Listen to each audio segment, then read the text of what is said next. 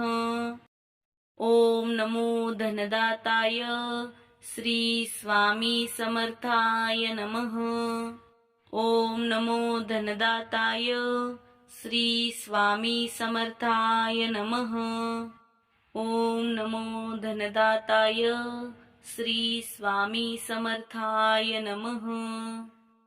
ओम नमो धनदाताय श्री स्वामी समर्थाय नमः। ओम नमो धनदाताय श्री स्वामी समर्थाय नमः। ओम नमो धनदाताय श्री स्वामी समर्थाय नमः। ओम नमो धनदाताय श्री स्वामी समर्थाय नमः। ओम नमो धनदाताय श्री स्वामी समर्थाय नमः।